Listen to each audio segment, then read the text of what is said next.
Subsonic and stealthy versus supersonic and fast. Nemesis and Bastion P represent two very different approaches to sea denial. Two modern coastal defense systems, built for the same mission but from very different military philosophies. The US Marine Corps' Nemesis and Russia's Bastion P are designed to stop enemy ships before they get close. Both use long-range anti-ship missiles. Both rely on mobility, and both aim to control key sea lanes. But their design approach, scale, and battlefield role are very different. So how do they really compare?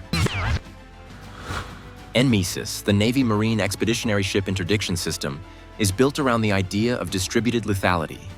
Instead of defending coastlines with large visible missile batteries, Nemesis spreads small, mobile launchers across islands and littoral terrain. It is tightly linked to Expeditionary Advanced Base Operations, where Marine units establish temporary positions, launch missiles, then relocate before they can be targeted. Bastion P, in contrast, follows a traditional coastal defense doctrine. It is designed to hold territory, protect naval bases, and deny access across large maritime zones for extended periods. In simple terms, Nemesis fights by relocation and concealment. Bastion P fights by presence and power.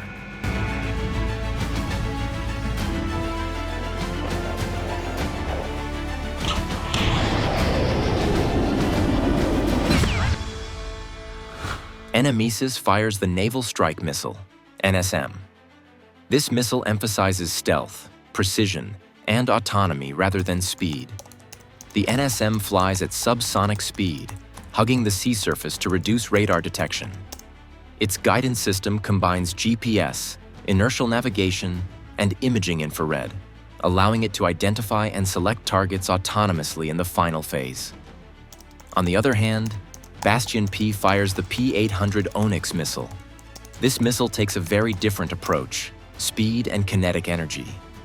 Flying at Mach 2 to Mach 2.5, Onyx reduces reaction time for ship defenses and relies on sheer velocity to penetrate. So the contrast is clear. NSM survives by staying unseen. Onyx survives by arriving too fast.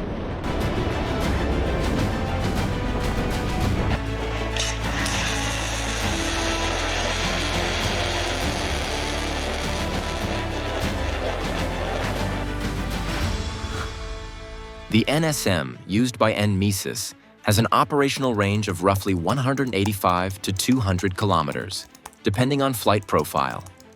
This range is well suited for island chains, narrow seas, and choke points. The other one, Onyx missile, offers a longer reach, up to 300 kilometers. This allows Bastion P to engage targets farther offshore, threatening ships before they approach coastal waters. While Bastion P clearly has a range advantage, Nemesis compensates by positioning launchers closer to likely shipping routes, reducing the need for extreme range.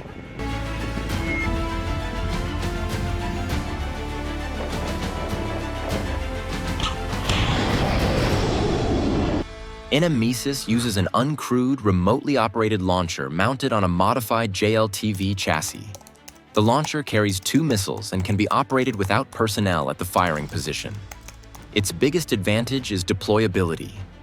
Nemesis can be transported by C-130 aircraft, landing craft, or pre-positioned equipment, making it ideal for rapid insertion into contested areas. Bastion P uses large heavy trucks, typically based on MZKT chassis. A single Bastion P battery includes multiple vehicles: launchers, command units, radar vehicles, and logistics support. This gives Bastion P strong sustained combat capability, but at the cost of visibility and logistical footprint.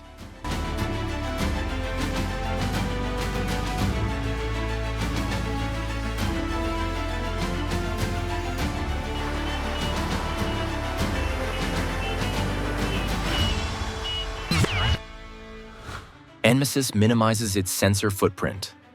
It relies heavily on external targeting sources: drones, aircraft, satellites, and naval assets. This allows launchers to remain passive, reducing the chance of detection.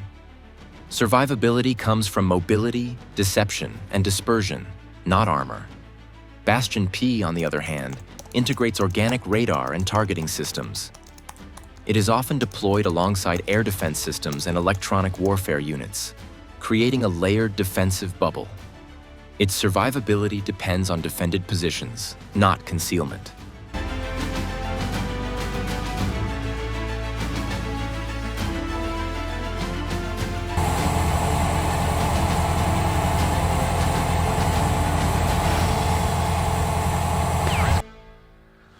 A single Nemesis launcher carries 2 NSMs. Its effectiveness depends on numbers, coordination, and timing rather than massed salvos. Bastion P batteries can launch multiple Onyx missiles simultaneously, creating dense, high-speed attack waves designed to overwhelm ship defenses. In large-scale naval conflicts, Bastion P offers greater immediate strike volume, while Nemesis excels at ambush-style engagements.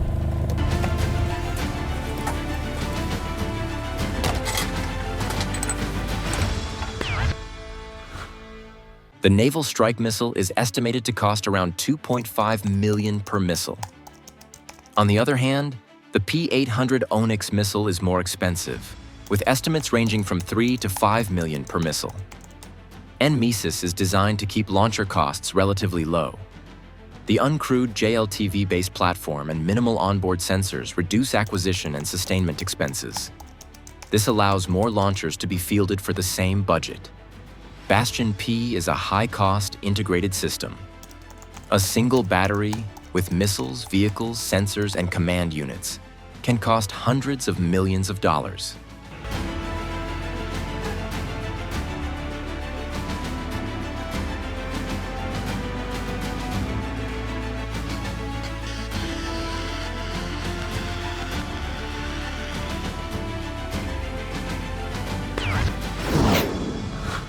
Nemesis is optimized for archipelagos and narrow seas, particularly in regions where terrain allows concealment and rapid relocation.